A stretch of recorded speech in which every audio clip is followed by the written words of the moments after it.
We're Bison! We are impacted!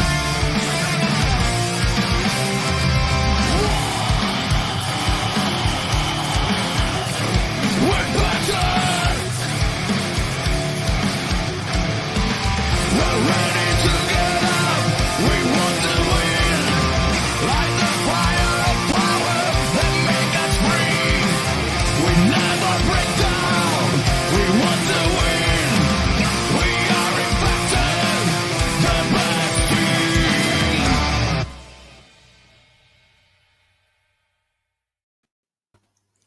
Hello and welcome to episode 45 of Impacted. I am your host, Bison, and we're coming to you live via the Total Nonstop Impact Network on YouTube and Twitch. And of course, I am joined as usual by Mr. Daily Giggle himself, the Joker, and of course, the man simply known as Steve.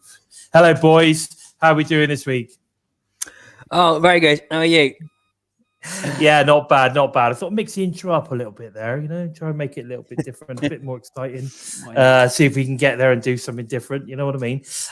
Just a quick welcome to everyone who's joined us in the chat already. We've got Van Noir in there, we got Keanu Nolan. I believe Keanu's joining us all the way from down under, which is fantastic. See you, buddy. So yeah, definitely. It's great to see a few people sort of kind of making their way in there already. And of course, as always, Simply Steve will be in there, and I'm sure Joe will be popping some stuff in. And if I'm able to multitask, you never know, I might be able to pop a few messages in there as well. I'm not going to lie, I do struggle with multitasking, guys. So just bear with me. Sometimes I can get a few ones in there, and sometimes I don't. But I do give it a good go. Now, at this point, can I just ask that you all give us a good thumbs up? Now that obviously, we can get that out of the way. That helps us obviously move up the rankings on YouTube, get more people to see us. If you're new to the channel, and I'm going to preempt that you're going to love the content, don't forget to subscribe to the Total Nonstop Impact channel. Give that bell a little tickle or a squeeze to never miss any of the great content coming from the UK and, of course, the US teams. So, guys, quite a lot to talk about this week. So I thought we would get slap bang straight into the Impacted recap of the week. So the first thing, and let's face it, I think probably the first thing we need to talk about is get the elephant out of the room. I know that we don't like to talk too much about other promotions in here, but now in the spirit of the Forbidden Door being opened all over the place, I am happy to announce that the CM Punk returns to pro wrestling on AEW Rampage, but on the pre-show, not the pre-show, on the after show interview, does actually make reference to the possibility of the Forbidden Door being open for him to appear at TNA Impact sometime in the future. Now, this may not be something coming up soon, but who knows? The Forbidden Door is open, and it looks like CM Punk is willing to, to take that step across the threshold. What are your thoughts on this, Joe? What are your thoughts? I know you're not a massive Punk fan, so I'm going to go to you first. Oh no, that's me being in character. Honestly, I've got mutual respect for CM Punk, and personally, I'm over the moon that he's actually got into AEW. I think my choices for him would be to do what I'm hoping Daniel Bryan would do, is then tour the Indies and go place to place like Matt Cardona and Chelsea Green are doing. But going straight to AEW, it shows he's ready to go back in the ring. He's taking this time away. He said a couple of years ago he had no intention in going back in the ring, but obviously, you look at guys like Tommy Dreamer, you look at guys like P.T. Williams and even Paul White, Big Show. They just spend that time away from the ring. It's going to get to you, and you want to go back into the ring. Ken Shamrock is another one for MMA reference. You want to get back. You want to get back in the ring. You want to be with the fans and immerse yourself. So I got full respect for him. So going back to the ring, I haven't seen his promo, but I did see the general fan reaction, and it gave me goosebumps. And I think at the end of the day, it was impressive. What, 5 10, 15 minutes of TV for a returning wrestler. You have to admit that, I'm not the hugest of fan. Not because I don't like his in-ring work, or not because he's not great at giving a promo, and he knows how to get that crowd in the palm of his hand. There's no doubt about that. I just feel that he's the type of wrestler that would have commanded a ridiculous payday. And all credit to him, like you say, he's getting on in years now. He needs to get the money in to finish off his career, and I guess that AEW is probably the place to go. But for me, I want to see his passion for the business, and I've not seen that really, from him. He's always sort of kind of like been down on the business. So I'm hoping. And you'll probably have noticed in his, when he came in on his promos and stuff, he was putting other wrestlers over. He was, talking about his love for the business and all that kind of stuff, which is obviously, he knows that is an area that he's going to struggle with some fans if he can't win them over. So, what about you, Steve? What do you think? Yeah, like you said, that it was a sort of 10, 15 minutes that he had, and you could see how much he meant to everyone, and the promo he cut was absolutely fantastic. And we talk about guys in ring ability that kind of spur other wrestlers on and kind of, give them, what's the word? Like, just give them a lift, isn't it? Project other wrestlers, put them over, influence other wrestlers, and Punk was one of those guys with promos. He influenced a lot of wrestlers with promos in this day. And to be honest, you see specific wrestlers and think they would work in this company, and I don't see Punk long term would have worked in Impact, but he does have history in Impact, doesn't he? In the early NWAs of TNA, so never say never. I mean, there's no doubt that if he was to turn up on Impact TV, it would cause a bit of a buzz. The only issue is that, again, it would be seen as kind of like, it would just be like Omega coming in, he's not an Impact wrestler. So the Impact faithful struggle to invest in him. And I think that's the issue here with Omega. The Impact faithful have struggled to invest their sort of kind of their love into him because he's not actually an Impact wrestler. It depends how they use him, because obviously Christian is an AEW talent and everyone is loving him. So it depends how they use him. Again, though, but I think with regards to Christian, I think that's more to the fact that he's got history with the company, whereas Omega hasn't. So it's very different. And I think, and the way that for me, Christian is now putting himself over is more of he's a fan of he's a wrestler for the people. If that makes sense, you know what I mean? He's there for them. That's what he's putting himself over for, isn't it? So I think we potentially we've got a nice little run out of Christian.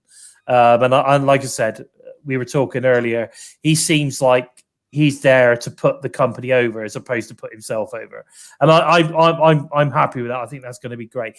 Can I just do a quick shout out to Mir? Happy birthday, buddy.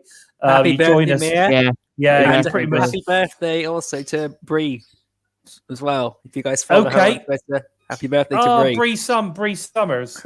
Yes. Okay, well, happy birthday to you too, sweetheart. Thank you very much for following us and supporting us. So happy birthday to you as well, darling. So that's great. Now, no worries, Mir. You get off and celebrate your birthday, buddy. But it's great to have your support week in, week out. So happy birthday to you, bud. Drinks on me tonight, mate. Oh, go on. Yeah. Someone's his virtual drinks. What are we talking here? Yeah. I mean, Keanu has an interesting thing to say there. He says, do you get the Raven to come back if Punk ever did do some angles with Impact there? That would be interesting. Get Raven back in for a Punk angle. That would be interesting, definitely. Try and get hold of Julio De Niro. Yes, you never know. So it is interesting to see where all that comes. I mean, I'm glad that Punk's back in the business. The amount of interest I think that he's now going to bring to AEW, to pro wrestling outside of WWE is important, whether it be AEW, Impact. It doesn't matter, because if we draw some interest in AEW, then automatically through default, because we do have Impact stuff cross promotions going on, then you're also potentially creating interest for Impact as well. So it has its advantages. You bring eyes to one promotion, then potentially it can bring some eyes to others as well. Now the other thing as well is probably some of the big stuff that we've got going on this week. We've had some kind of social media stuff, and I know there's a little bit by a Jay Chung video that was posted with regards to Scott D'Amore. I think George Iceman, Intel Iceman, was there, as well as Jaden. They were watching something or other, and there was a very strong hint that we could possibly see Braun Strowman turn up on Impact Wrestling. We've also got the possibility of Buddy Murphy turning up at some point this week. Buddy Matthews, as he's now known. Some of this stuff, who knows? I mean, I don't think he's going to turn up on Impact yet, because I'm pretty sure the spoilers are all over that one. So I would imagine if there's something's going to sort of happen over the next couple of weeks, it's going to be possibly, vignette related. He's coming or something like that. Yes. So I'd be interested on that one. With regards to Braun Strowman, I think there's something there with regards to the fact that I think it's something like Braun for Glory or something. Yeah, there is a possibility. Yeah, I've been seeing that out there. So there's obviously a lot of stuff going on with relation to some of these free agents. I do believe, regardless of how strong I feel some of our guys are on the Impact roster, they were just a couple of sort of big kind of name stars that could just make the difference to that draw in those people that, when we get into those big live audiences, those are the sort of names that are going to draw bums in seats. We need to sort of, and I think that's kind of what we're lacking, just that little bit in the moment, is that little lack of star power. But I think it's on its way. That's not to say that we haven't got some fantastic guys already on the roster. As we all know, my favorite wrestler at the moment, like across the world, Josh Alexander. I'm a big fan of other indie stars like Jake Christ and stuff, but I just feel that, there's just one or two that could like tip that needle a little bit the other way and start getting people to say, well, okay, they managed to sign Braun, or they've managed to sign Buddy Matthews or whatever. Even if Ruby Soho, we can get onto that one a little bit later. Even if Ruby Soho suddenly turns up on Impact as well, or the Inspiration or whatever it is, the female tag team, they used to be the Iconics. If these guys start turning up on Impact Wrestling, then then people are going to start to take notice, because these are guys that people know and have had real good strong runs up north as well. I mean, Buddy Murphy not so much, but he has got quite a pretty cult following. Braun was on the main roster for several years. He's a well-known wrestler. He's a well-known name. He was big. The monster among men, everybody knew. Whether he was used to his full capacity, I'm not too sure. I think there's probably a little bit more in there in the tank that we could get from him. And of course, the other one at this out there, which nobody's 100% sure where it's going, is Bray Wyatt. Now, who knows? For me, Bray Wyatt is a perfect fit for Impact Wrestling, because we're not afraid to go down that route of fantasy and there's the whole kind of fiction stuff, creating stories from where there isn't any. We're the sort of company that would take a chance on stuff like that, so I think he's definitely an interesting one. I mean, what do you think on the possibility of Strom? I mean, I believe even Adam Cole's been mentioned. Now, I don't know. What are your thoughts on this one, Steve? Yeah, well, when it comes to these sort of things, I take all of them with a pinch of salt, because like we've learned from the Slammiversary teasers, they do like to tease pretty much everything to throw you, off the scent, because not everyone that they mention is going to turn up. So I can see Buddy Murphy turning up, and I do still have Wesley Blake in the back of my mind. Yeah, so do I. Wesley Blake was another one, definitely. So yeah, I do wonder if they will still turn up together. Strowman, I don't know. Like I say, I'm going to stand by, and I even though maybe he weren't booked correctly, you can still say beyond the booking if you like, what you see from him. And I just never saw anything in him, and Okay. yeah. So I'm just, if we get him, fine, great. Maybe Impact will do something good with him, but yeah, beyond him personally, I think that I would rather go after Bray Wyatt. Okay. That is still a great name. He's so character-driven, Bray, as well, isn't he? He is, yeah. But Adam Cole, I think if he goes anywhere, he will be going to AEW. There are so many connections there. Okay. And what about yourself, Joe? What are your thoughts? I'm really eager to see where Braun Strowman goes. I think he might actually pull the ultimate upset and come to Impact Wrestling and prove a lot of people wrong. Everyone's saying he's not going to go to Impact Wrestling because he wants a $5 million contract and all this sort of crap. You put him in the ring with W. Morrissey, assuming Morrissey stays out of Bound for Glory, and that is going to be a titanic rivalry right there. That's Godzilla and King Kong right there. Yeah. That immediately sprang to mind when I heard Braun Strowman might be coming to Impact Wrestling. Those two guys, it would be awesome to see these two let loose. And Braun Strowman lacked a lot of charisma, but so did Morrissey. And look at what's happened to him since he's been free from WWE and had a bit more time to just let himself loose. And yeah. There is Impact possibilities in there. Impact Wrestling will do the same for Braun Strowman. They will help him develop his lack of charisma or whatever's been pushed back. Tommy Dreamer is going to be right there. Doc Gallows is going to be right there. They're guys who really do help push other people's momentum up if they're struggling for promo skills and stuff. Yeah. No, definitely. I mean, I agree with some of the comments in the chat that we've got here as well. I mean, lots of people putting other guys forward. They're very impressed, saying that Bray Wyatt definitely. Graham Nichols mentioning Bray Wyatt. We've got Chuck also basically stating that you've got some good comparisons there, Joe. So that's interesting.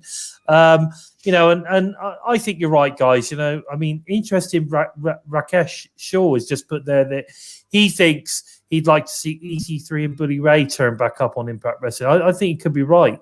Ring of Honor is talking about opening the forbidden door as well. So we could see EC3 back, and we could see Bully Ray possibly.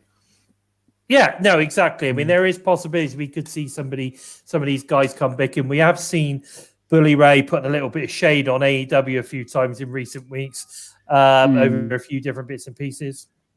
But who knows? There are so many possibilities now once we start opening things up, and I really hope, that the guys at Impact at the top level start to see, how if there was a possibility we can open up Impact weekly shows to going live, or at least have one live show, a live weekly show every set of taping. So when they come into the first set of tapings, that first show is live.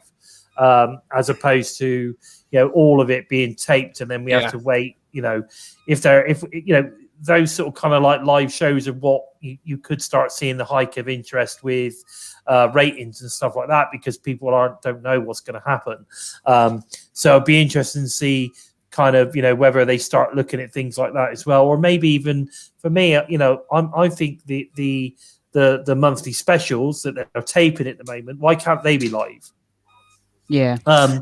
Maybe they should be live. And so once a month, the Impact Plus specials live. You know what I mean? Like, I think that would be a great idea. That way you can also make sure that wherever you're doing it, you're in a position to be able to, match all of your aesthetics, like your ring ropes and all that kind of stuff. Because I find that really frustrating on those specials that, you get like like Victory Road, for instance, is all being promoted at yellow. But you can guarantee that you'll have all this yellow stuff everywhere. All the promotion is yellow, blah, blah, blah. But the ring color, the ring ropes would be red. do you know what I mean? And it just doesn't work. You know, it's exactly the same with the one that's just gone. Everything was all promoted out as blue, yet the ring was red. So to me, little silly things like that actually make quite a difference to the way that you perceive what you're watching. You know what I mean? Like, yeah, I get exactly why it's probably that way, because they probably tape emergence matches kind of like over the 3 days. So it's probably not all done in one go. You know, have they always done it like this though? Because didn't they used to do them live? It was live. It's been mostly due to the pandemic. Yeah, they were live. They're probably just getting back into it, so they've got to like think, okay, how did we use? It's going to take a bit of time to get back to how it used to be, isn't it?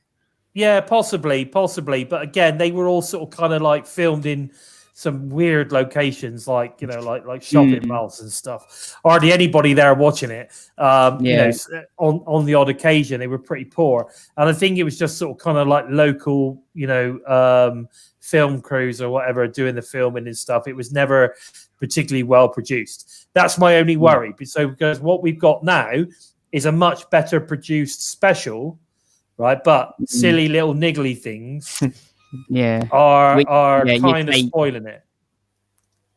You know, whereas before you had this, oh my god, the production is fucking shocking. Like, you don't want to watch it because it's just so bad, right? Whereas now we've got a decent production. Everything is, you know, filmed well. It's all, you know, it's all done. Everything has a relevance to what's going on with the weekly shows. We build into it like it's a normal pay-per-view. But then when we get to it, you sort of kind of a silly little thing, like your ring being red as opposed to the color scheming of the whole pay-per-view being like blue, to me spoils it.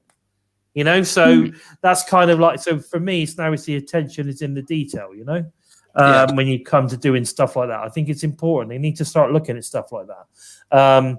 But anyway, so it has been noted also on the socials that Billy Corgan has admitted that NWA working with Impact has basically come about via Mickie James kind of bridging those gaps and opening up those talks. So Mickie James has been quite instrumental in obviously opening up that sort of kind of business door, the forbidden door with NWA. I think this is something that we touched on probably a couple of months ago. Yeah, when we were saying, I'm pretty sure the only reason this is all going down is because of Mickie.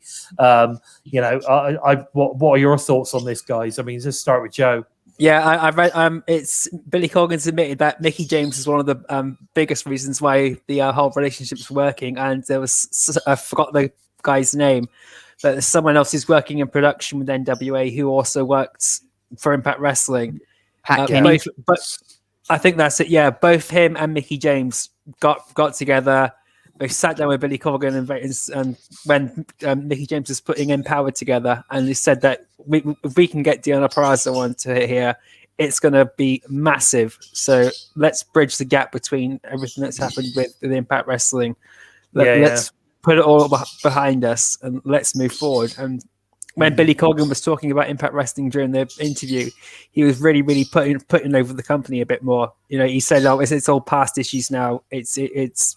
I know he doesn't seem to be holding any gripes against it, and he was giving a lot of praise to the Knockouts title and the Knockouts Championship. But then we have got Empowered coming up, so he's going to be promoting the women's wrestling, obviously. But still, it was good to see that he seems to be on a bit more of a level playing field now. And definitely he's trying to move on. Yeah, he's moving on. He's coming on. He's realizing that this is a big thing in the business now. You know, this is not going away. It's starting to work. It worked for him with regards with AEW when he was Thunder Rosa was over there. So these sort of things are starting to work. You know, it's going to take a bit longer. You've got to kind of let stuff settle in. You've got to get things, you know, bedded in, haven't you? Yeah. What about you, Steve? What do you think? Yeah, it's like we said that it just, the timing seemed sort of too ironic that you know, as soon as Mickie came into the company, that it then sort of seemed to be sort of simmering down. And sure enough, Billy has now said that due to her coming in, and like Joe said, Pat Kenny being there as well, those two have really helped sort of calm the storm. And it's great to see, like, Billy in that interview sounded like he was enjoying the relationship, whereas, you know, a couple of years ago, it was taking a dig at every single chance he could do. Every opportunity he had. Yeah. And it seems like, you know, going forward, who knows what may happen. You know, it feels like, you know, a couple of years ago we'd have said, oh God, who knows what may happen, you know, in a bad way. But now it feels like, you know, it could be great for Impact in the NWA. Yeah, exactly. It could be a really nice relationship. They've got a handful of former TNA talent, haven't they? Exactly, you know, so I think it's great to have that door open again. Like you say, people can pass through either way. It could be very, very interesting. Now, also, obviously, we've been getting more Ruby Soho vignette coming forward. I didn't, because I've obviously been terribly busy this week with my family down from Bristol. So I've not caught a lot of it, so I've not had time to really have a good look at this particular vignette. But from what I can gather, there's certainly indications again that there is a possibility to Impact's destination is the destination. Have you seen this one, Joe? No, I've not. This one went completely over my head. I've been focusing on other things all week. So no worries. What about you, Steve? Yes, I did catch this one, and I did watch the one last week as well. Yeah, it's interesting because the one last week was obviously where she missed the train. Yeah. And this one, she stole a car and then was driving somewhere, and then the car broke down. So wherever she was going, she still didn't make it. She still can't get there. Yeah, so it really does feel like she wants to go somewhere, but fate is taking her somewhere else. Yeah, kind of thing. Yeah. Interesting, isn't it? You know, I'm really sort of kind of hyped up. I've got a lot of hope because I want to see Ruby turn up on the Knockouts roster. I think she would be an amazing addition to the Knockouts roster. And why would you not want to go to probably one of the best female, you know, rosters on the planet right now? And she's got something different to offer. She doesn't look the same, you know, she's different. So we like that. She wrestles slightly different, doesn't she? Exactly. So we like that. Now, the other thing that we got, I want to mention is that Killer Kelly is back in the US. So that put a smile on my face. As we all know, I want to see the knockout version of Kurt Angle turn up on Impact Wrestling. Killer Kelly, I think, is an incredible talent. There has been rumors that there was a possibility that she could be heading to Impact. Well, I guess we're going to find out soon enough. I mean, what are your thoughts on this one, Steve? Yeah, like you said, you know, we've been waiting. I can't remember when it was. Was it like sort of around springtime when she sort of came in? Been a while. Yeah. And it's a shame that she weren't in for the last set of tapings, because can you imagine, like, when they done the King and Queen tournament, if she was in there with Josh Alexander? God, bloody hell, yeah. God, Jesus Christ. Well, that'd be awesome. Yeah, that would have been an amazing matchup. Yeah. To be fair, though, Josh could have brought his own queen along, couldn't he? Yeah, that would have been awesome too. She would have kicked ass too. No, like we were saying with Ruby, that she's different. You know, Killer Kelly is different to everyone we've got on the Knockouts roster. So again, she offers something completely different. Yeah, I mean, just imagine. I mean, those two alone, you bring in Ruby Soho and Killer Kelly. Straight away, you've got two completely different talents to themselves, and they're also very individual to the Knockouts roster. There's nobody else like them also on the roster. So, like, you know, God, the possibilities it would open up when you introduce a couple of cats like that would be pretty amazing. So one of the other things that's also come to light and has been mentioned by Len Asper himself on Twitter, there's a potential new distribution deal for Impact Wrestling to be announced very, very soon. Now, the hints are that it could be Paramount Plus, which I don't know too much about, and I'm assuming that this is a US, distribution deal, and then the potential here to open up, obviously, more viewing options for US residents. I think is probably a good thing here. Do you know too much about this at all, Joe? Have you read anything on this? No, but I'm guessing it's a US deal. It's something like an extra channel from Paramount, so it's going to reach a lot of homes. Paramount's is already like a standard channel or something. I'm pretty sure. So yeah, I mean, if any of you guys out there in the US that are in the chat know too much about Paramount Plus and what this could potentially give Impact Wrestling moving forward, apparently it's a huge deal. So. I'm looking forward to finding out what it is. I mean, what about you, Steve? Have you got any ideas? I know that you sort of kind of look into stuff like this. Yeah, I had a look, but again, it was one of those kind of hints without giving anything away, wasn't it? So I couldn't really find too much information on it besides like what you just sort of said, the kind of basic information. Yeah, sure. So hang on. So somebody is just put in the chat here. Keith Goldman's just put in there. Paramount is like a Spike TV. So Paramount. But Paramount Plus, I believe, is a streaming service rather than necessarily. It says we just got Paramount Plus in Australia. Yeah, it does say available now. So clearly, Paramount Plus is a channel which is expanding. So. Keanu just mentioned there that it's currently available in Australia. So, you know, if it gets announced that the Impact's weekly flagship show is going to be shown on Paramount Plus, that opens possibilities up for Australia by the looks of it. Yeah, Australia, India, I'm guessing as well. Yeah. I mean, Australia, we know currently doesn't have Impact on TV over there at the moment. So we know that that's a tough one. So it'd be interesting. Someone's put yes, both owned by CBS. Well, of course, so we all know that CBS is a ginormous juggernaut of TV in the US as well.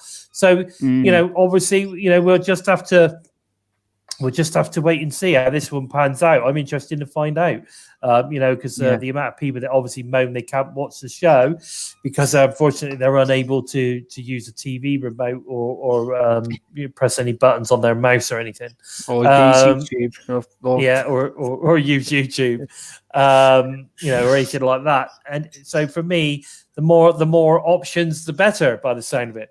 Now, also, we had an announcement. The ratings are up on last week's Impact on Access, which is good news. I think it was up by about 6,000 or 7,000. You know, okay, not massive, but you know, a gain is a gain, right? So that's the important thing. So it's good to see that the ratings are on the up as well as on instead of on the down. So we're happy with that. I don't want to go too much into ratings. Yeah, Emergence was trending well over like 3 or 4 hours after it finished as well. Emergence, yeah. Well, I think more people are watching Impact Wrestling that want to admit it, but there you go.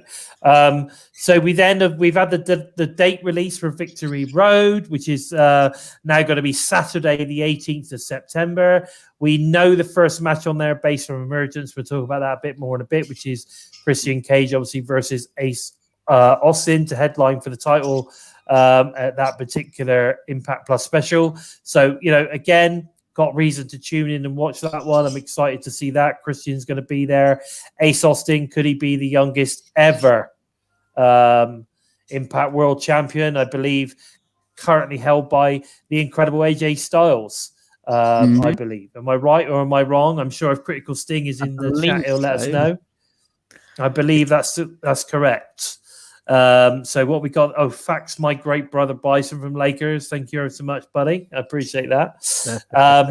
Now, the other thing that we've got in there is I'm interested in people's thoughts on the Gallows and Doring match from last week on the Go Home show. Obviously, we've got the Penis Gate incident to discuss, but mainly for me, you know, what a match. And wow. It's interesting because on the preview last Wednesday, we had some interesting insight on there. We said that no matter what happens, this match is going to be a slobber knocker, didn't we? Regardless of anything else, it's going to be a slobber knocker. So, and it definitely didn't fail on that front. And of course, we had the incident with Gallows basically powerbombing Doring through the stage, which was quite impressive. straight through the stage. And then, of course, we ended up with the penis cutting incident.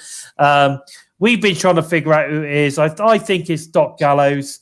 And I'm going to go with Wild Bill on this one. Even if it was Joe Doran, he wouldn't have showed it on his face. That's for sure. Nothing can hurt Big Joe Doran.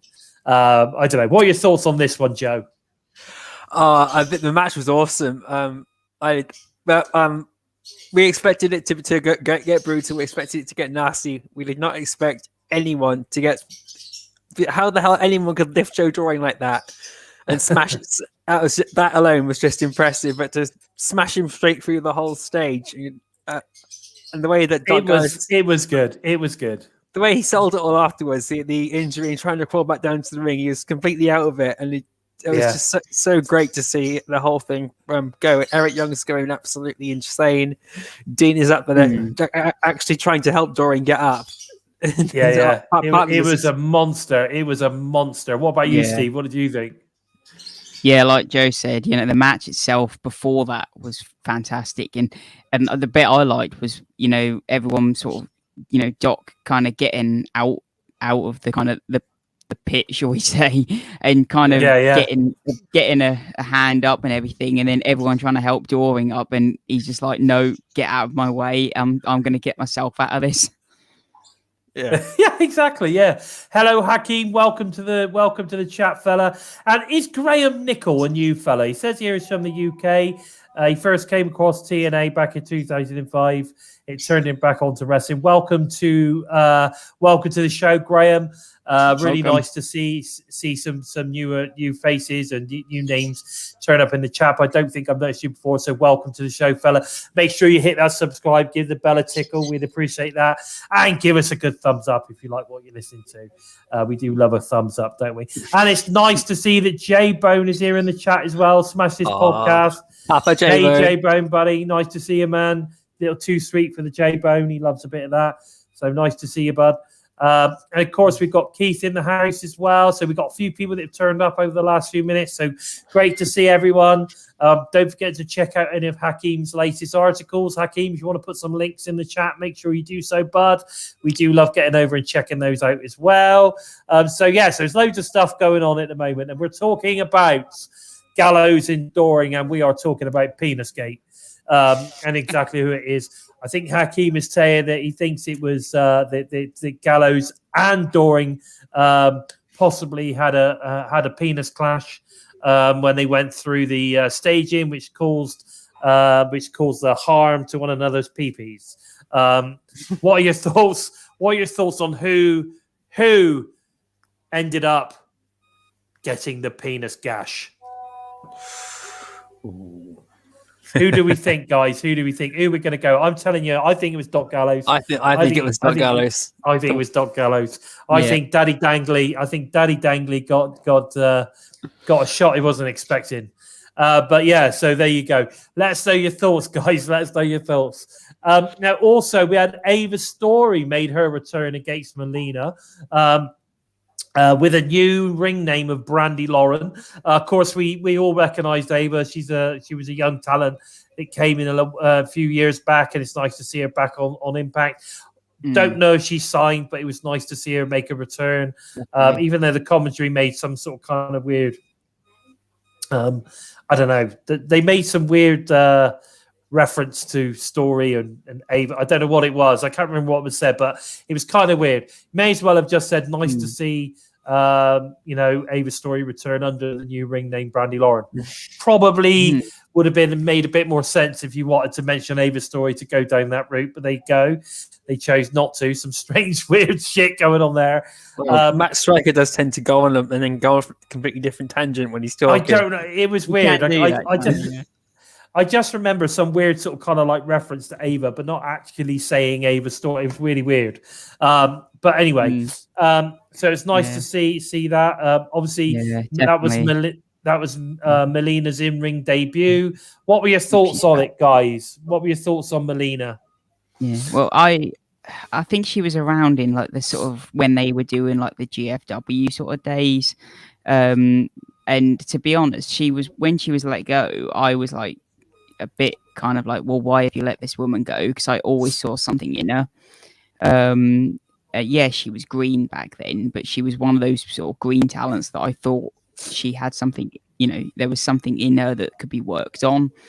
Like we see in Shearer now. Back when he was there, he was green, but you look at him now and sorry, who? Shearer? You say Shearer? Oh, I thought you said Shearer. Okay, sorry. Yeah, she has the power. Yeah, but no, like I say, when she was let go, I was like, why have you let this woman go? And now she's back, and I hopefully she is back. Back. It would be good to have her back on the roster.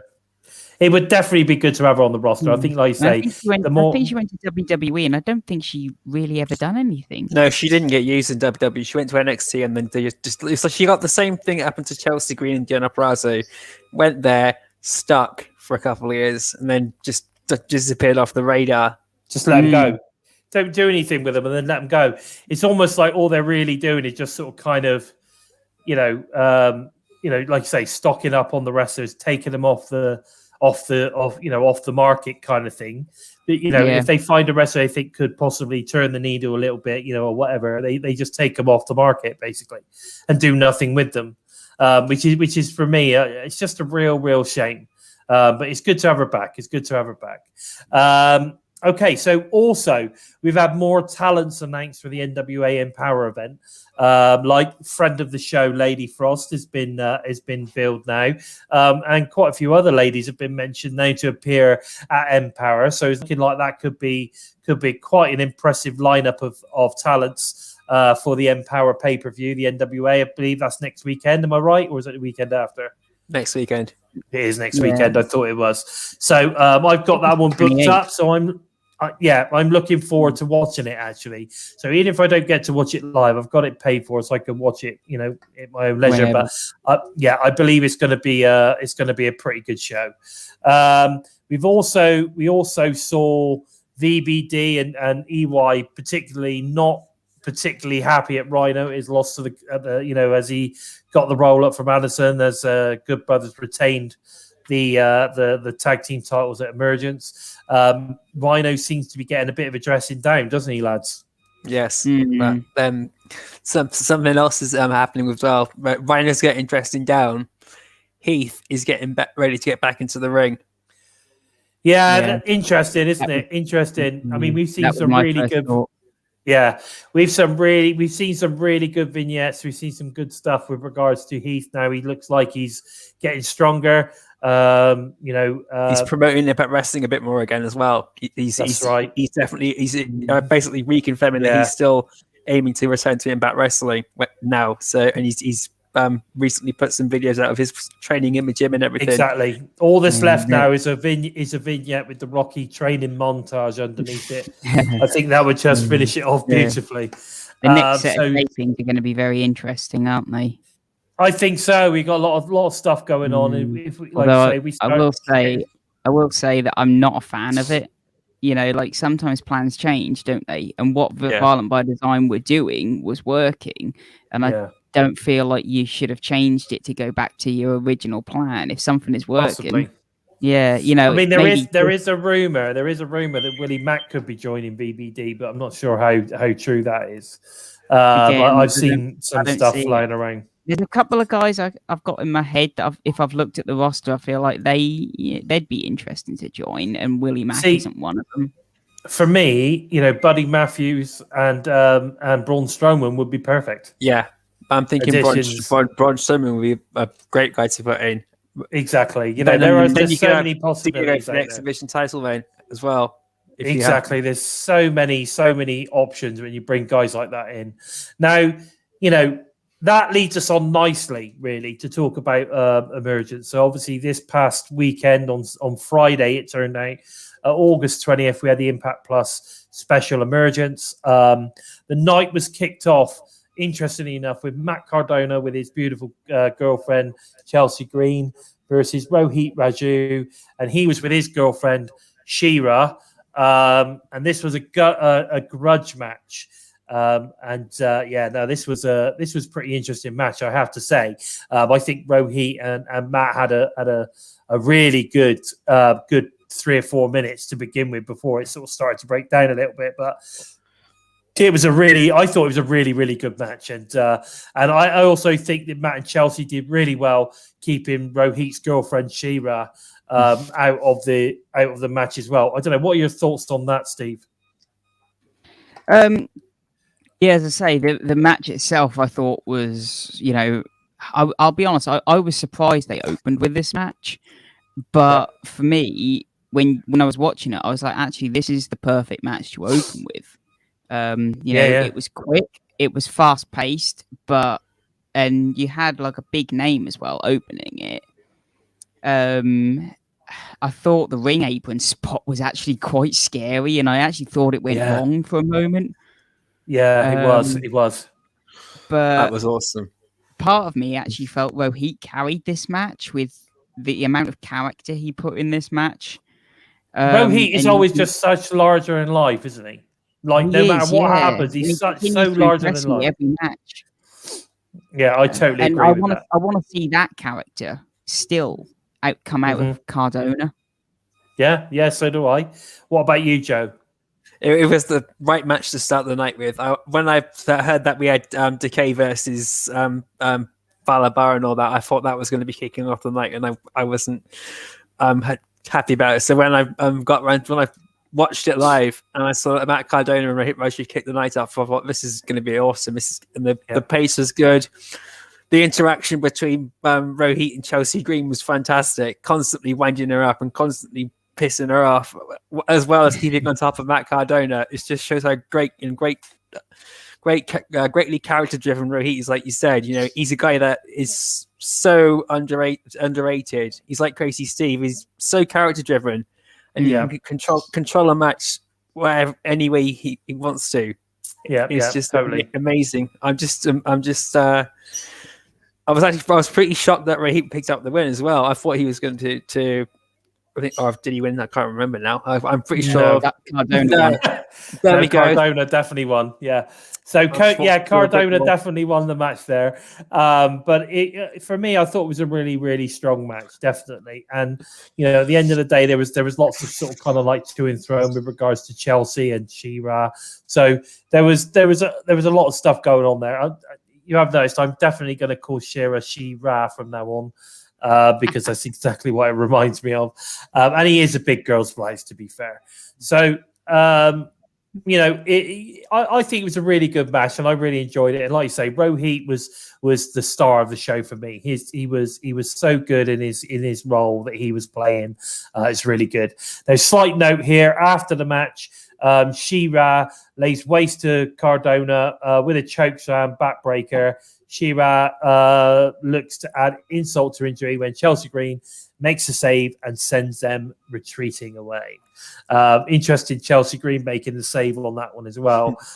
You know, against obviously a ginormous, you know, the ginormous Shira, the girlfriend to Rohit Raju, obviously, big old beast. So I never understand that booking. But the more Chelsea Green gets involved like that, the more it's going to twist Matt Cardona's character to how everyone's wanting it to go to.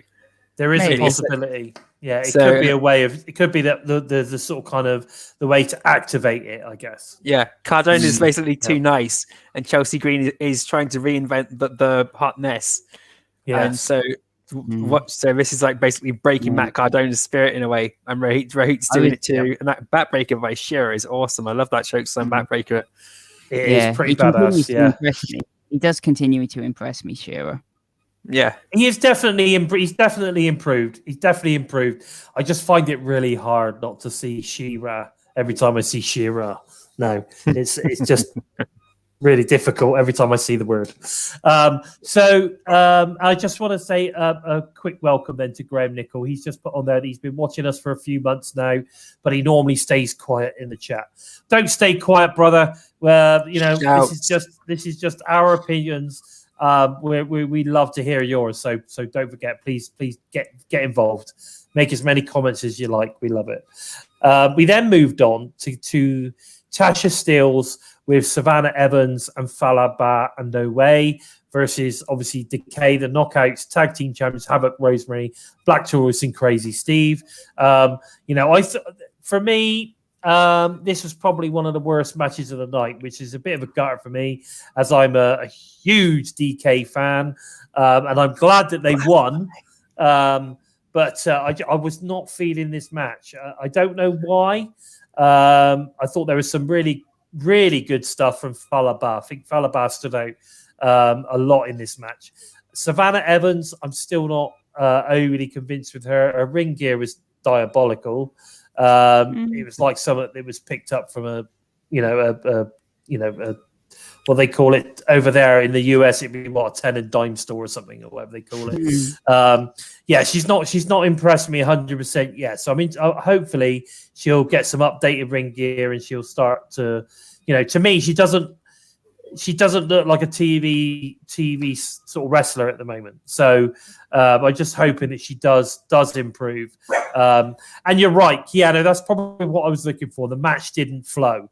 It didn't flow. Oh yeah, I did find that the flow was a bit off, but when it had its moments, and they were awesome. Some of the stuff in there was good, but it didn't flow. And you're right, Keanu, that's exactly what I was looking for. It didn't flow. It was disjointed. Yeah. And I just found myself sort of kind of like wanting to look at my phone or do other things while that match was on, because it kept losing. I kept losing. It didn't grab my attention. I guess that's what I'm trying to say. Well, I mean, we know that you loved it, Joe. We're 100% down that you love it because it's Decay and it's Rosemary, and we know how much you love them. They can do no wrong. A bit like CM Punk fans. He could do no wrong. That's how Joe feels about Rosemary and Decay. All right, then we're just gonna have to accept it. What about you, Steve? What do you think? I'm going to slightly disagree with you on Savannah Evans. I felt like from my first seeing of her, I felt like she looked, pretty decent. I didn't think she was like, okay, let's push her for the Knockouts title. But from what I saw of her, I was like, okay, I think I can get behind her. And for me, I quite liked her gear. I felt like it gave me like an MMA vibe, that kind of like, sort of take no nonsense, I'll kind of beat you up kind of vibe. Right, okay. And so I kind of felt like what she was wearing worked for her character. Okay, all right. Well, I mean, like I said, we're open to opinion. Just like Graham's chimed in here. He didn't like Falaba when he first turned up, but he's definitely grown on him now. Maybe Savannah is going to grow on me. Maybe Savannah Evans is going to totally, blow me out of the water, and I'll be like, wow. I don't know. I just felt her ring gear was a bit, a little bit indie. It wasn't glam enough for TV. That's all I'm trying to say, I guess. What about you, Joe? What were your thoughts on, let's try and keep it to under an hour if possible. Oh, we've only got 8 minutes left. Savannah Evans. I was pretty so with Savannah Evans. It was they had a great offense against Rosemary, Tasha Steele and Savannah Evans, but we didn't see enough of them against Havoc. Is the only criticism I had the match. We didn't see enough of anyone versus Havoc. It was all pretty much the 3 main members of Decay, and Havoc was still a +1 in the match. That's the only real fault I have for this entire match. It really felt like they were trying to keep Havoc and Savannah apart, didn't it? Yeah. So it's that might be building for something, and that's then good long-term planning and long-term storytelling. But when you wanted to see Havoc really get out there and just beat the shit out of everybody, it didn't happen. So that was the only disappointment. Yeah. Okay, fair enough. I'm down with that. We did really well there, Joe. It's about a minute. I can't believe it. Truck is saying ignore Bison. Give us a soliloquy. I get it. We all know that I'm a massive Decay fan. I want nothing against Decay. I want them to win. It was just not my favorite match of there. That's all I'm saying. Yeah. We then get the VBD vignette promo, which I thought, as always, it's just gold. Like, whenever they do a promo, it's like, I mean, obviously EY takes the lead, and I suppose you could say it's pretty much an EY promo. But every time you get it, they're just really good, aren't they? It's just a really good, solid, strong promo. And VBD are still the main faction, you could say, I guess, within the Impact locker room. So I don't know. What were your thoughts on this one, guys? Just briefly, because it's only a vignette. What are your thoughts on this? It was a great Violent Vigilance promo, as they always are. Eric Young once again hammered home that intimidation factor. Everybody else pitching in there odd bits. It was just perfect. Yeah, I agree. What about you, Steve? Yeah, like you say, you think, oh, another Violent by Design promo, it's going to be pretty similar. But although it's similar, it still hooks you in. Yeah, I agree. Hakeem, it's Sammy. It's Sammy that's barking. Yeah, he's getting bigger. And it's Joe's birds tweeting. Right? It's all Joe. So you're just gonna have to deal with it because Sammy has got a mind of his own. As we all know, Sammy is a world unto himself. There's no law that Sammy abides to, and Sammy the dog is no different to that. So we're all good. We then move on, and we've got the Steve Macklin versus Petey Williams. Now, I thought this was a really good test for Macklin as he continues to fight X Division challengers. He's obviously moving in that direction with regards to the X Division. I'm assuming that this is going to lead to possibly a Macklin versus Josh Alexander match, which I think will be pretty insane if we get to that. After a pretty strong test for Macklin, he continues to impress, to be fair, with a win over Petey Williams. There was a post-match where Macklin adds insult to injury and tosses Petey to the outside of the ring and stuff. I'm not sure whether this is over and done with or whether there's more to come with this. I don't know. What about you, Joe? Do you think there might be more to come on this? I think I know he's already issued a challenge to Josh Alexander with he's got an open challenge next week on BTI. And after Impact Wrestling's post on it, Macklin already hinted who he's calling out. So the walking weapon is who he's mentioned there. The trouble is, I feel it's a bit too early, don't you? Yeah. I do think it's a bit too early, but I can always see Petey Williams coming in and overtaking the challenge. It's just because Macklin's called out Josh Alexander doesn't mean Josh Alexander's going to answer his challenge. And Petey Williams put Macklin through hell in this match. For the good opening 5 minutes or so, Petey Williams was on top of him, and it was great to see Macklin on the defensive a bit more. And it was just another great match from Steve Mack, and he's just proven that Impact Wrestling is the right place for him to be. Yeah, definitely. What about you, Steve? What do you think?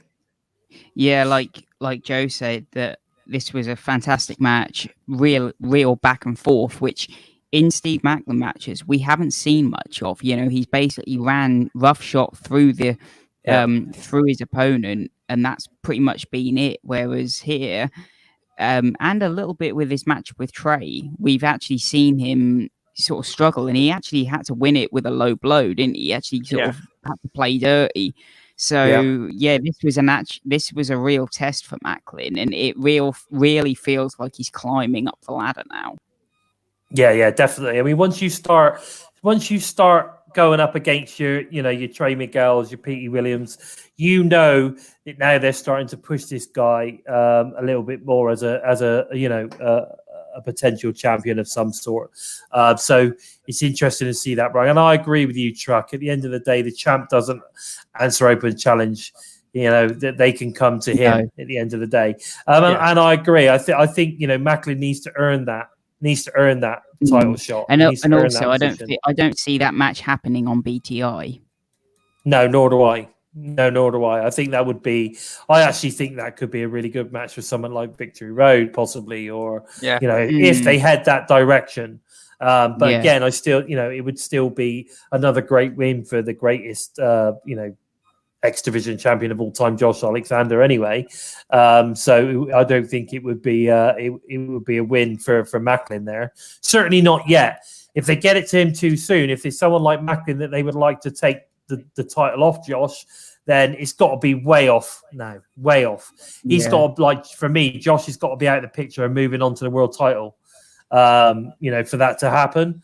But then basically we get a Gia Millett interview with Taylor Wilde ahead of her match against Madison Rayne. She recently came out of retirement, obviously joins forces with Tennille Dashwood and Caleb with a K. That's pretty much the gist of the entire promo. We then get Taylor Wilde versus Madison Rayne. Obviously, Madison's got Tennille Dashwood, Caleb with a K in her corner. Again, I actually thought this was a pretty solid match. It showed that Tennille is definitely gaining a lot more respect, a lot more passion, as well in there. Madison is just amazing anyway. We all know that. So when you put Madison and Taylor together, I mean, that just gives you old school TNA vibes. And for me, when I'm talking like Knockouts division, the Taylor Wilde versus Madison Rayne, that just reminds me of sort of kind of like, back in 2007-ish when I'm visiting the Impact Zone down in Orlando for a set of tapings or whatever on holiday. It just sends that nostalgia back. And I thought it was a really good match. I really enjoyed it. Of course, Madison takes the win after a very impressive display from Taylor for me. And of course, Madison getting assists from Caleb and Tennille. But yeah, I thought it was a pretty solid match. What about you, Joe? I really enjoyed this match. Taylor Wilde proved that she's not lost a beat. She was gone for a little while for whatever reason. We now think, it's because of Caleb with a K. But, no ring rust at all. Just as when she came back to Impact Wrestling earlier in the year, there's she's not missed a beat at all. And Madison Rayne, she took the time away to reassess herself, and she's come back now to be in Tennille Dashwood's corner after such a long stint of I want nothing to do with you. And it's a great way to bring that whole where things are going for Tennille Dashwood back full circle. Yeah, definitely. Taylor Wilde is playing off of it brilliantly, and Tennille Dashwood's playing off of it brilliantly, and everyone's just taking it perfectly. The only thing I want to see is I can't wait to see Taylor Wilde knock out Caleb with a K again. Yeah, that would be good. Steve, what about you? Yeah, like you said, this was a fantastic match, and both women really haven't lost a step. I didn't realize, I'm sure they mentioned this on commentary, that this is the first time these two women have faced each other, maybe in Impact. Really? I'm sure they mentioned that. Wow, that's totally taken me by surprise. That really has. So I think that's amazing, then, isn't it? That's an amazing first as well, to have Taylor and Madison versus each other for the very, very first time. And these guys are like TNA Knockout originals, They are. Whether it was a case of maybe Taylor was gone before Madison came in or something, I don't know. But it's one to sort of check out the timelines or something. But I am pretty sure that when I was watching it back in 2007, Taylor and Madison were definitely on the same Knockout roster. Definitely. Maybe it was just a case of they were in tag matches or something. Yeah, it's crazy, isn't it? Yeah, absolutely crazy. Hakeem has put Taylor and Madison have faced off against each other before in 2009. So there you go. Maybe once ever before. Yeah, if Critical Sting was in here, I'm sure he would be able to verify that one as well. Yeah. But we get the end of the match. I was really surprised no one came out to help Taylor, given it was a 3-on-1. I really expected to see someone. I expected Jordan Grace and Rachel Ellering to come out and help out. Yes. Especially after what Tennille Dashwood's done to him in the past, it would just make sense to have them to come out and help Taylor Wilde. But where they were, it just wasn't. It seemed one thing that was really missing from Emergence was Jordan Grace and Rachel Ellering. Yeah, I think you're right.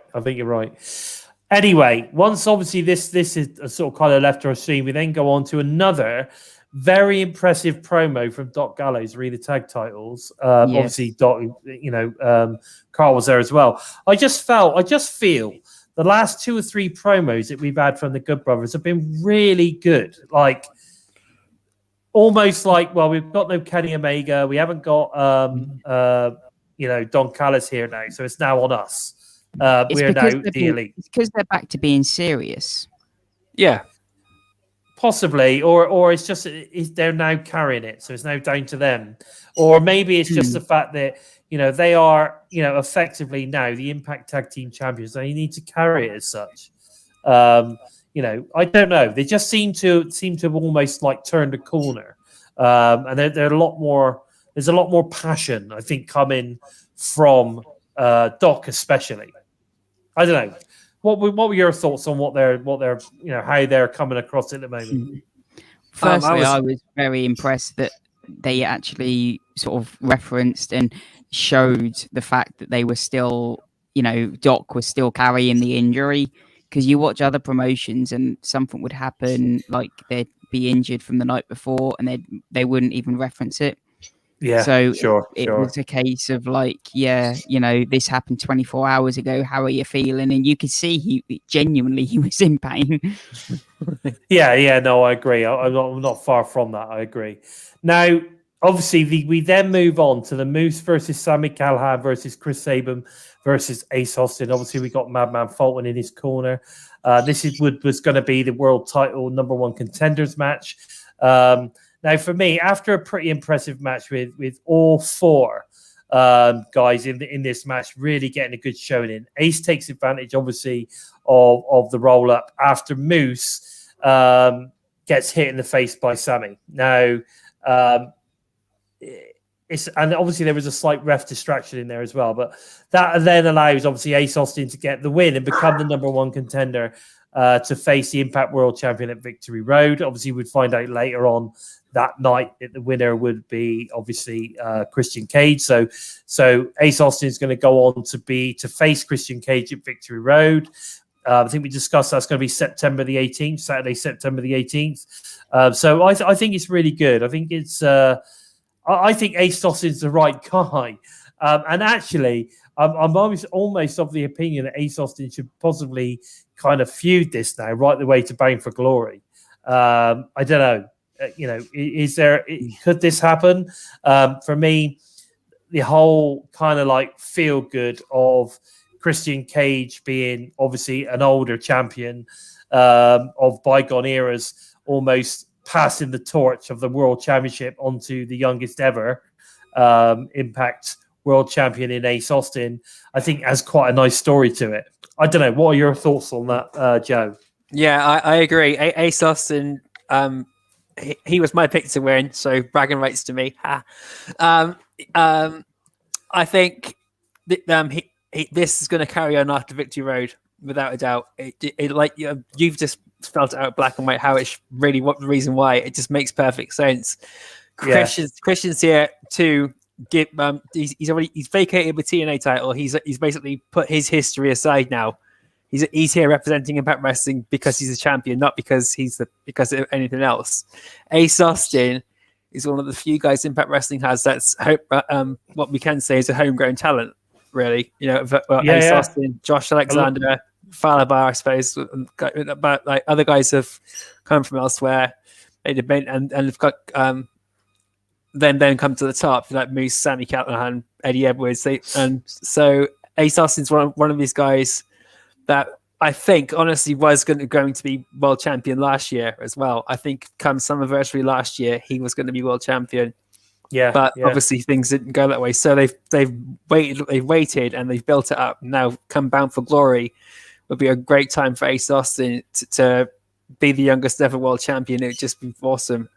The match was great. Ace Austin got some amazing offense in there, and Sami Callihan and Moose and Sabin were just fantastic as well. So it's a great match, one of the best matches of the night. And Ace Austin winning was just no surprise. I was just so pleased to see that we're going to get Ace Austin versus Christian. This is going to be fantastic. It's going to be a great match. What about you, Steve? What are your thoughts? Hello, Paul Nelson, by the way. Nice to see you, buddy. And Gary, nice to see you too. Go on. Sorry, Steve. Yeah, it's going to be interesting, Victory Road, because I kind of agree that it'd be very good to lead up to Bound for Glory with Ace. But, how Ace loses at Victory Road, he's going to then have to fight his way back into the title scene again for Bound for Glory. And you're 2 months away. So it's going to be interesting. And even if it is a DQ, you've still got to prolong that feud for 2 months. So it is going to be interesting, Victory Road. One thing I will say about the match, or two things I'll say. One, I was very surprised he came on early. And also, Ace didn't come out with the Super X Cup this time. He didn't, did he? He seems to have no need for it now. He doesn't seem to need to hammer it home now. His main focus is, I'm going to be the aggressive world champion. So the cup means nothing to him anymore. Definitely. I mean, he's got no need for it anymore, has he? I think that's what he's saying. Time that, the Super X Cup, if Ace doesn't do anything with it, that it's been redundant. Oh, it's just a trophy, really. And he got his X Division title shot with it, so it's the rest of the time it's just been a prop.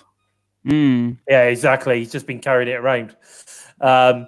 Okay, so moving on from that match, we had an interview with Gia Miller on Brian Myers, who declares victory over Impact World Champion Christian Cage later that night, which then leads us quite nicely into what is probably the best match of the night, which was the X Division champion Josh Alexander versus Jake Something X Division championship match. It was an incredible match, top to bottom. Potentially, like we say, the best match of the night.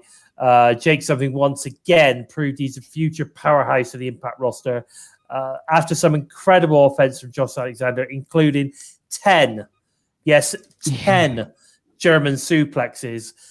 Josh obviously eventually gets the win to retain the X Division Championship. Just a little note on this one. In a show of respect, after the match, Josh offers his hand to Jake, and both men shake hands. And I think that just goes to show how much respect these guys have for each other, and how much respect there is for sort of like putting on matches like that in the business. For me, totally match of the night, incredible match. I could watch that match over and over again. What about yourself, Steve? What do you think? Yeah, I couldn't agree more. Match of the night easily. For me, wrestlers always have matches, or that one match that will propel them and project them. And for me, this was that match for Jake Something. This can easily kickstart him into a direction, and hopefully it does. Hopefully it puts him in, not on the map, but really gives him a boost into something. And also, I felt like with Black Taurus, we really felt like Josh really felt in trouble at times in this match. We've seen X Division matches where Josh has just sort of not cruised it, but you never felt like he was in trouble. But like I say, with Black Taurus and in this match, you kind of felt like he could lose the title at some point. Yeah, definitely. I agree. The main thing about it is that, you do feel that, as much as you think Josh is going to continue in it, you do get that feeling that, every single match, the guys that he's playing with, could take it off him. What about you, Joe? What do you think? Which is interesting because he's building up to Macklin. Exactly. Yeah, that's clearly where we're going with it. So, what do you think, Joe? Yeah, we talked about Black Taurus last time. After Homecoming, Josh Alexander put over Black Taurus. All that momentum Black Taurus has lost since he'd come in after Triple XL, and that it all just seemed to disappear. That came back up again. Josh Alexander's done exactly the same thing with Jake Something. This, for me, was just as good as TJP versus Josh Alexander, and match of the night, one of the match of the year candidates, which has been really, really fully supported by Jake Something himself, and I put that out there.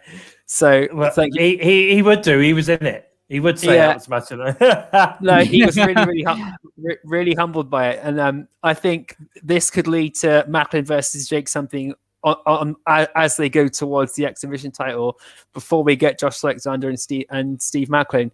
Just crossed my mind when we were talking about Macklin and Josh Alexander. Now, I could see Jake Something answering the challenge instead of Josh Alexander, given the handshake that was given. What, to Macklin, you mean? Yeah, maybe. Yeah. And then we'll definitely be seeing Jake something and Josh something working together while Macklin's taking out P.T. Williams as well. No, you never know. You definitely never know on that one. Okay, so we then move on from this match that I think we're all going to say was the match of the night. I'm going to go match of the night now. Match of the night. Match of the night. Match of one of the matches of the year. What about you, Steve? Are you going with that? What, the X Division? Yeah. No, with the match of the night.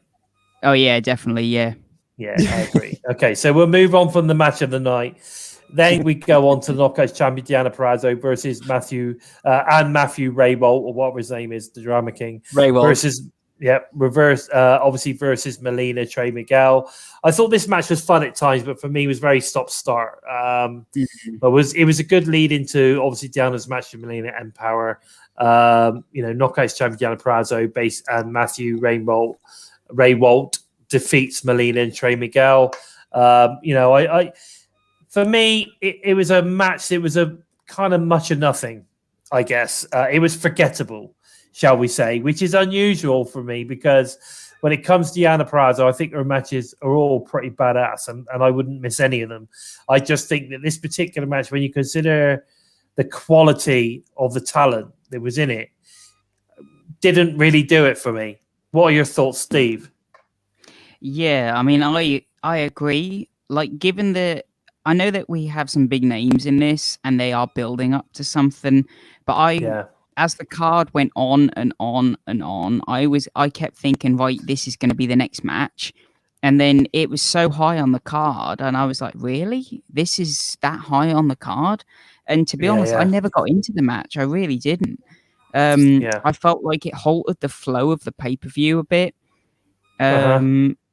Yeah, and like I say, it like you said, it was stop-start.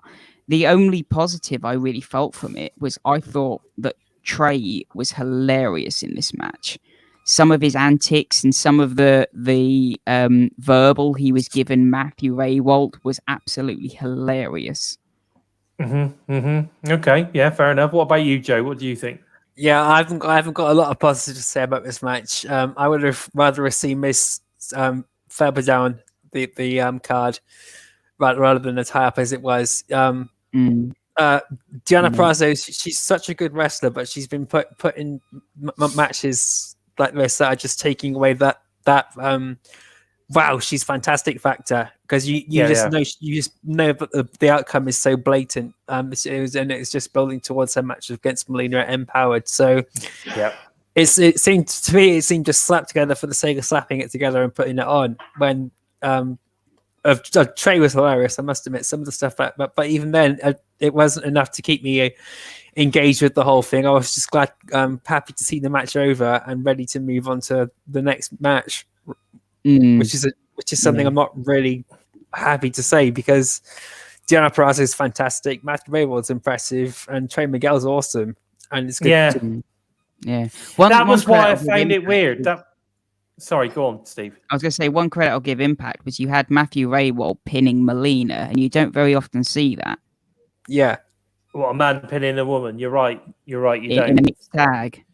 No, you don't. So that was interesting to see as well. Yeah, definitely. Now, interestingly enough, we then move into a promo from Christian Cage, obviously telling Guillaume that Brian Myers is not on his level and all that kind of stuff. Again, another really good promo from Christian. He's really showing how good he is on the mic, which is good to see. We then get the Impact World Tag Team Champions, the Good Brothers versus Violent by Design with Joe Doring and Rhino versus Rich Swann and Willie Mack, Impact World Title Tag Championships. Now, I thought all three tags had a real good showing. Willie Mack shows exactly, what a great tag partner he is for Swann as well, which I thought was really good. Willie had a really good showing. You get Anderson eventually gets the roll up on Rhino 1, 2, 3 to retain the tag titles for the Good Brothers. One note for this particular match, obviously after it all went down, EY and the VBD crowd were not happy with Rhino after this match at all. He was definitely getting a big dressing down after this match. So there's kind of bolstering the VBD storyline there. So interesting to see how that's now going to pan out with regards to Rhino. Yeah. Of course, we talked about the possibility of Heath coming back in the next set of tapings. Also, could this be, returning to Heath and Rhino as a tag team, maybe, or something along those sort of lines? Who knows? What I do know is that I really enjoyed the match. And I actually thought that the Good Brothers had a really, really good showing in this, and so did Rich Swann and Willie Mack. The only ones for me, which was really weird, that looked weak, was Violent by Design, and I never expected that. Sorry, go on. But Violent by Design looked weak, but that was by design. But was it? Yeah. Okay, fair enough. Maybe it was, maybe it wasn't. But what I'm sure of, I mean, the way that he was getting addressed down at the end would suggest it possibly it wasn't by design, though, Joe. Oh no, I meant it in a sort of jab at Violent by Design rather than it being going to plan. It's like when I said this to Dina and Eric Young. When Dina was getting beat down, when you had Joe Doring guys, you punished Dina. Now the sickness has taken over Rhino.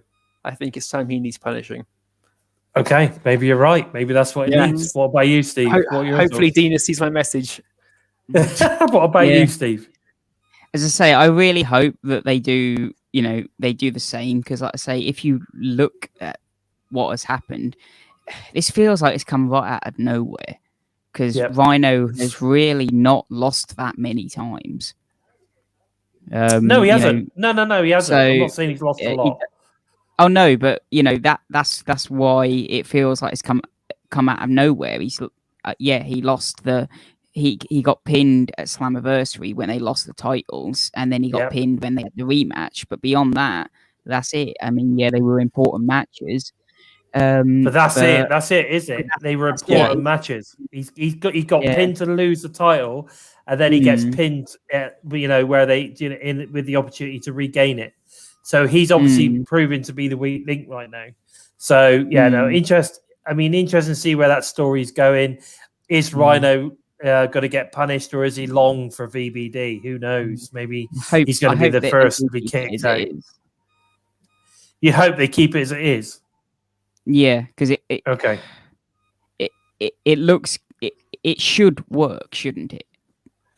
It should work, and I think it does work. And I think if they go down the route of like the punishment thing for Rhino, then maybe it will work. If they suddenly kind of, like you say, throw Heath and Rhino back together again, it's going to be a bit weird. So I just hope that the storyline works, and makes sense going forward, because it would be. I've got it almost written in my head how it could go. Go on, then.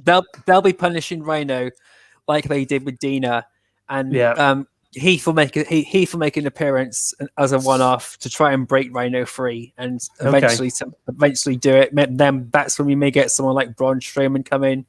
Okay. To then go on to Violent by Design. He might even come in with Heath, and then Rhino gets set free, but Braun Strowman gets taken by Joe Doring, and something like that. It would be awesome. Just something weird like that. Joe, do you have some sort of spy in the Impact camp or something? Because I mean, you should be contacting Jimmy Jacobs. We need to get Joe-Ker from the void in that storyline discussion group, because that's pretty cool. I quite like that idea. And don't forget, technically, it was Violent by Design who brought W. Morrissey in, so they may still have a connection. Yeah. Who knows? I could see doing something, even if it's just there, not to be their friend. It's more like he came in to help them. He came in as a favor when Eric Young was injured, and now he's like another favor. But then, like, Violent by Design could owe him something. When they end up bringing in Braun Strowman, because they owe Morrissey this, and they're not going to do it. But so rather than repay Morrissey, they have someone like Strowman come in, take Morrissey out. Even he could be the monster among design or something. The monster of design, maybe, instead of the monster among men, he could be the monster among design or something like that. I don't know. Very, very interesting. Monster by Design. I like it. But yeah, it could be interesting to add someone like that into the fray. We've also, like I say, already got a couple of very big dudes involved, so who knows? We then move on, and we've got the Impact World Champion Christian Cage versus Brian Myers, obviously coming into the ring with Sam Beale for the Impact World Championship. I think Christian Cage took control quite early on in this match, but soon realised that Brian was more than capable of hitting some pretty cool offense of his own. I thought it was a really solid match, to and fro. After Christian hitting the spear on Myers, gets a good solid 2 count on the champ at that point. Which I thought was pretty good. We then get Christian eventually prove why he was the man to beat Kenny. Hits Myers with a top rope tornado DDT, followed by a spear, and then a kill switch to retain the Impact World title. This match I thought was solid all the way through. It was, as many people say, as we'd like to say, it was an instant classic for me. It was a really, really good match, top to bottom. Was it 5 stars? No, it's probably maybe 3.5, 4. But it was a really good, solid match. The Impact crowd were clearly behind them. They clearly enjoyed it as well. Really, really good, solid match. Looking forward to seeing more matches from Christian in the Impact ring moving forward. I think Brian Myers really showed why he has the potential in the future to possibly be a future world champion. Is it now? No, not quite yet. But there's definitely the possibility that we could see Brian Myers carrying the Impact World Championship. What were your thoughts on this one, Joe? I love this match. It was solid from start to finish. Myers proved that he deserved to be in this position. He wasn't outperformed by Christian at all. They were toe to toe and move for move for a lot of this match. It was really hard to say this guy was better than this guy in this match. It was just so well put together. Myers hitting that spear on Christian first and to get that 2 count, that was like the ultimate insult, and Christian repaying it and then to hit him with the kill switch afterwards. It's so great to see the Unprettier done that way again. I must admit, I love seeing it that way, because that's the way I wish I could have done it. I love the kill switch. I think it's a great move. Really, really good show. And what about you, Steve? What are your thoughts on this match? Yeah, like you said, it wasn't one of those matches that went like all the way up and then dipped a little bit. It was just consistent all the way through. And anyone who isn't like sold on Myers as a top level performer, they need to have a watch of this match, because they'll then see just how good he is and can be. He can be at that top level and one day carry the top the belt at the top of the company. I don't disagree with that. I don't disagree with that at all. What about you, Joe? I will say I can't get over calling Christian's finisher the kill switch. It'll always be the Unprettier to me. Yeah. For me, Myers is champion material. He's proven that. He's been outstanding since he's come to Impact Wrestling. He's one of these guys that's once again proven that you come to Impact Wrestling to get a fresh start. And this is what happens when you put the work in. And Brian Myers has done that since day one, and he's now been rewarded for it. And this match against Christian is just the beginning for him. He's going to be world champion soon. Yes. Okay. I'm down with it. I'm down with it, and I'm not disagreeing. I think there is a possibility we could see Brian Myers as an Impact World Champion at some point in the future. Could be a while off. I think we did. I mean, we've got Ace Austin, we've got Moose, Sammy Callahan, Josh Alexander. We've got quite a few guys that we want to see as world champion. Brian Myers is definitely one of them. I'd like to see that happen, definitely. Now let's move on. Go on. No, go on. I was going to say this. Okay. I mean, we can move. We can move on to tomorrow night. I just do want to mention this one thing. I think somebody brought it up in the chat as well. We did get a post match in-ring sort of kind of promo from Christian Cage. He's quite emotional. He's thanking all the Impact fans, and I thought it was really good. He came across extremely humble and very sincere. So, I was really pleased to see that as well. That came out, I think, literally a day later. So it's nice to see that. If you haven't seen it, it's definitely worth a watch because it just goes to show, how much he actually cares about what he's doing right now. So moving into tomorrow night on Impact, obviously the BTI match advertised at the moment is the Steve Macklin Open Challenge. Now, who is this going to be? Now, there has been lots of rumors that we could see Buddy Matthews turn up on Impact, at some point. Now, this is something that hasn't been spoiled at all out there. I've not seen anything with regards to this anywhere. So I'm going to say that that's not going to happen because I think if that had happened, that would be big news all over the place. And you wouldn't be able to not see that. So I'm going to say it's not going to be that. I'm interested in the possibility it might be Jake something. I think that could be the possibility there. Or it's just going to be someone fresh coming in from, the Indies or something that they want to push. Maybe a Tony Gunn or someone like that might be interesting to go up against Steve one-on-one. I don't know. What are your thoughts? What are your thoughts? I'm going on the basis that Macklin is climbing the ladder. And if that's the case, then I can't see it being Jake because Jake has never been X Division champion. No, true. Looking at the roster, I wonder, there's two guys on there that are kind of not really up to much that I think maybe we could get a return from either of them because they have recently started wrestling again. That is either TJP or Alex Shelley. Okay.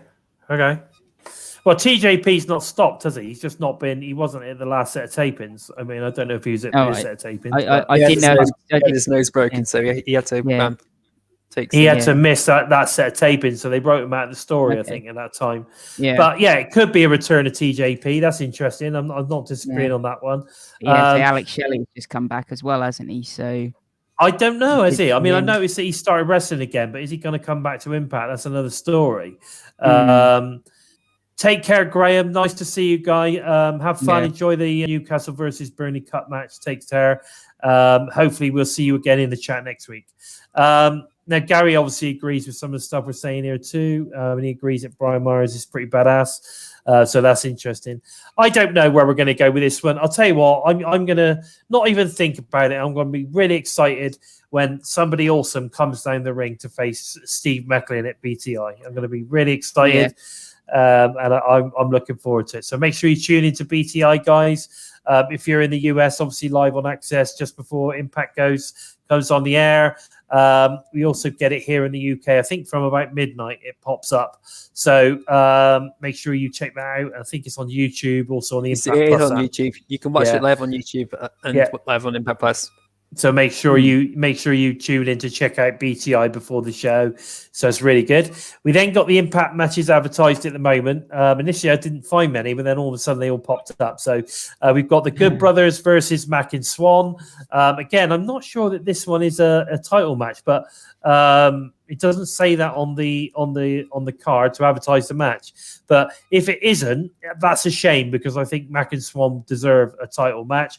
Or maybe this is a grudge match to lead into a title match because I think I've mentioned that in the past. I think Mac and Swan definitely deserve a little bit more respect within the Impact Tag Team division.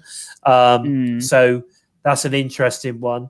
I don't know. What are your thoughts? I just want to briefly go through this, guys. We're running out of time. We've nearly gone an hour and a half already, so we just need to sort of kind of blast through these. What are your thoughts on this one, Steve? Yeah, I can't see it being a title shot, given that they defended the titles this week. So 2 title matches within a week. But I'm going to go with Swan and Mac for the win. They're setting up title shot maybe at Victory Road. Yeah, see, there's a possibility. That's interesting. That if they win the match, they automatically get a tag title shot at Victory Road. That would be good. I'm down with that. What about you, Joe? Mac and Swan are going to win, or we're going to get Violent by Design coming out and taking liberties. Okay, shenanigans could happen. Shenanigans, you might be right on that one. Okay, I'm going to go with Swan and Mac to get the unexpected win on that one. We've got Taylor Wilde versus the tag team name that I came up with several months ago, the Influence of Tenille Dashwood and Madison Rain. Interesting. Who's going to be, Taylor Wilde's partner in this? Because obviously this is a tag match because Taylor Wilde at the moment versus the Influence. Well, the Influence is the tag team of Taylor and Madison, of Tenille and Madison. So, are we gonna see a surprise tag partner for Taylor Wilde at this one? What do you think? It might be. I think Rachel Erling might team with her or Jordan Grace, but I would like to see someone else come in. Be interested to see who it is, but the most likely outcome is that Taylor Wilde's still going to pick up the loss in this match, and the Influence is still going to carry on. Could this be where we see the introduction of the Iconics? That would be interesting. That would be really. You never know. You never know. What about you, Steve? What do you think? Yeah, I mean, originally when Taylor came back, a name that we wanted to sort of pair her up with was Alicia Edwards, weren't it? So that could be an option. But yeah, it's picking someone now because everyone does seem to be paired up with everyone. They do. There does seem to be some pairs, but who could Taylor Wilde's pair be? This is why I'm convinced that maybe someone else is coming in. Maybe Taylor's going to bring somebody in, but we'll have to see on that one. We've then got Chris Bay versus David Finlay. I think this is going to be a hell of a match. I'm really looking forward to this one. Yeah, Chris Bay, since his return, since he's become a member of the Bay Club, has proper shined. David Finlay has always impressed me. His old man was a badass, so I'm convinced that this is going to be a great match as well. What about this one, Joe? What are your thoughts? This is going to be awesome. Like you said, Chris Bay has just been since coming back on our screens has been an absolute badass, and now he's the part of the Bullet Club has just gone one better. Finjuice are awesome, so David Finlay is going to be fantastic. It's a great match. I think Chris Bay is going to get the win. Yeah, I agree. I think it could be Chris Bay for the win. You agree with that, Steve? Yeah, I do. Yeah. Okay. I can't see any other way that this will go. Okay. What about Saban versus Callahan? Now, I'm saying Sammy's going to win this, but I don't know. What about you? One thing's for sure, it's going to be a bloody good match. I mean, you've got two fantastic wrestlers there, so it's going to be a good match. But I'm going to go Sammy. What about you, Steve? I don't know. I'm inclined to go with Saban just with how much they've been pushing him. Okay. Now that you've mentioned that Alex Shelley is wrestling again, I think Sami Callahan's going to win and Alex Shelley's going to return. Or that's a storyline down the road with Sami Callihan and Moose both going after Chris Sabin. Now we're going to get Alex Shelley come back in at the Motor City Machine Guns versus Moose and Sami Callihan at Bound for Glory. Yeah. Okay. Interesting. I can see that. I can see that. To pair up together. That'd be interesting getting Moose and Callahan to pair up. Yeah. They're never going to trust each other, are they? Maybe that's where Moxley comes in and we get the kill switch, the switchblade conspiracy. Who knows? We've also then got advertised the Impact World Champ Christian Cage will also be once again in the Impact Zone. So I'm hoping that we're going to get some more in-ring stuff. We're going to get a bit more like hyping the crowd up and who knows? There could be all sorts of stuff on there that we get from him. What are your thoughts on having Christian on the show? Obviously, he's not wrestling, but could be involved in some kind of angle being created. What are your thoughts on that, Joe? Christian's going to get the fold. You reckon Ace Austin's going to come out and give him the fold? Yeah, or he's going to try at least. Yeah. Okay, so we're going to get shenanigans. Right, go on then, Steve. What about you? Yeah, well, I don't know if, obviously my first thought was there's going to be a confrontation of some sort with Austin. Maybe it's going to end up with a confrontation with Fulton or something, and then maybe next week something will happen with Ace. I don't know, but yeah, something will happen between the two. Okay, all right. I'm not gonna disagree with you. I think that there certainly could be the possibility of that. Definitely. I like the idea of shenanigans sort of kind of like happening during this period. I think, it's the way that you sort of kind of like push these storylines forward. Yeah, because we're going to have Myers is going to come out and say something as well, but I think Ace Austin's going to inevitably come out. Yeah, maybe Myers is going to come out, confront him, and then Ace Austin's going to turn to him and say, "Come on, son, you've had your chance. It's not my turn." Fulton will just pick you up and put him out the ring. Maybe Fulton, maybe Fulton will be the difference maker. Then allowing Ace to get in there with the fold, and he'll probably throw Beal in there first, and then just face to face with Fulton, and he'll be like, "What am I doing?" Yeah, we'll get Beal, Sam Beal, given the scapegoat scenario there. We'll just throw him in the way. Yeah, it'd be interesting to see where that goes. Definitely. Well, I think that's pretty much all we've got really. I think there's a lot of interesting stuff going on. We're certainly expecting some extensions on storylines coming up tomorrow. Don't forget to make sure you tune into BTI. Again, we've got the Macklin Open Challenge in there. Who's going to turn up? There's an exciting note for everybody. Who's going to turn up for that one? Who knows? But can I please say, don't forget to head over to TNI Patreon for exclusive extra content when you sign up, and also make sure you watch tomorrow night's TNI flagship Impact Live review directly after the show is aired on Twitch and YouTube. Also, all TNI shows are available for all you listen on the Go fans on audio only via SoundCloud, Spotify, iTunes, and wherever you listen to your favorite shows. Where can we find you on the socials, Joe? You can follow me on the Twitterverse at Joe-Ker Empty Space. You can find me on WrestleBuddy, still slugging away at my article on Rosemary, but you can also check out my stuff on the X Division and look back and see if my predictions for Slammiversary were really not that far off. And of course, if you want to step into the void, journey through the empty space, or fancy as a giggle, jump onto Facebook and look for any of those 3 hashtags, and you'll find me on there. Just step in with a bit of an open mind, and you might keep your sanity. Okay. What about yourself, Steve? Where can we find you? Sorry, I turned the light on.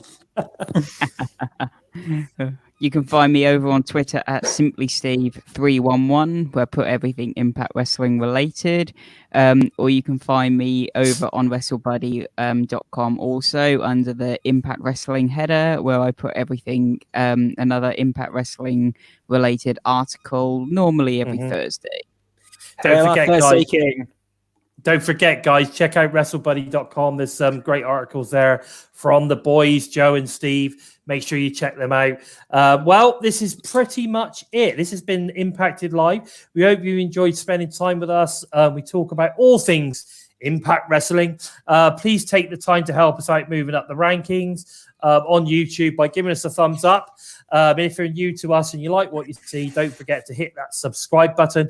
And don't forget to give the bell a little tickle and a squidge, whichever it is you prefer, to never miss any of the great TNI-UK US teams' great content each and every week. With all that said, my name has been Bison, and they have been the Joker and Simply Steve. And this has been episode 45 of Impacted. Take care, everyone. Boo!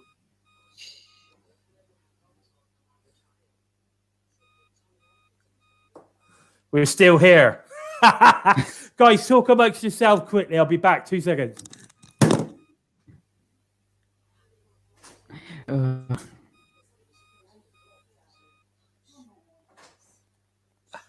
You froze, Joe. I know. It's great, isn't it?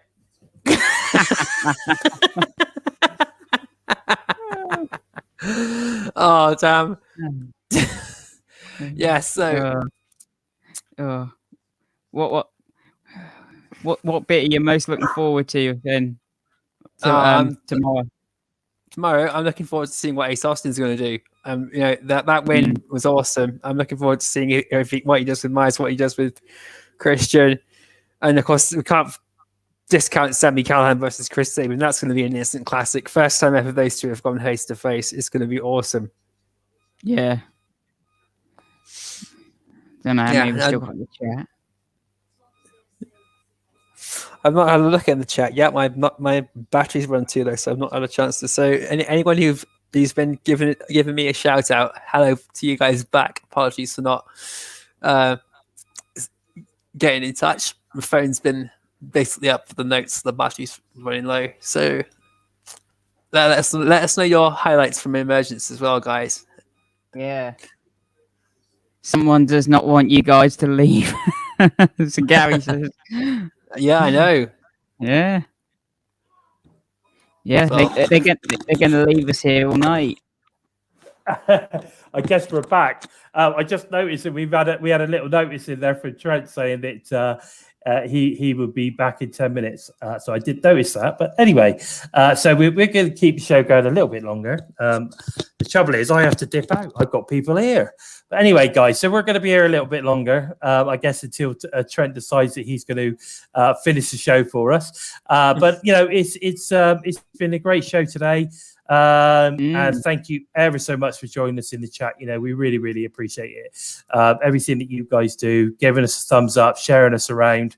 You know, has anyone got any questions that you might want us to answer?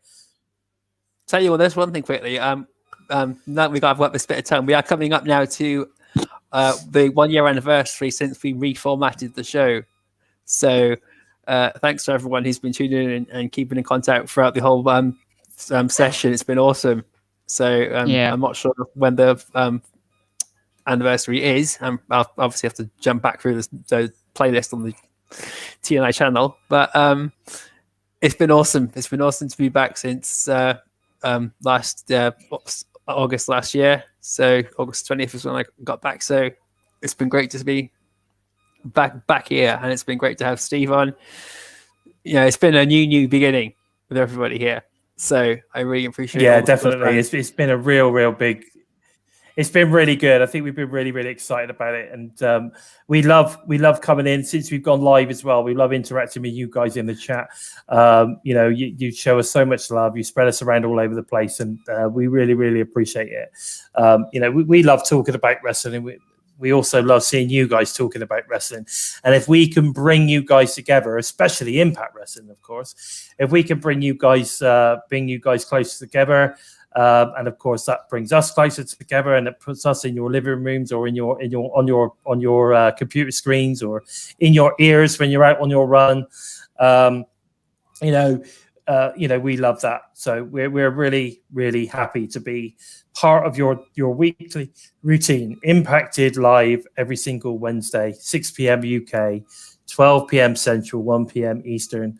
You know, it is great to have you guys with us. Right, okay, so I think we're pretty much ready to go. Or like I said, let's just go back with it again. You know, I've been Bison. They have been the Joker and Simply Steve. And this has been episode 45 of Impacted. Take care, guys. Yeah, take care. We're Bison! We are Impacted!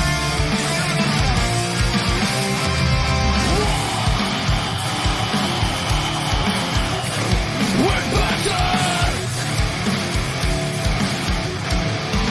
We're ready!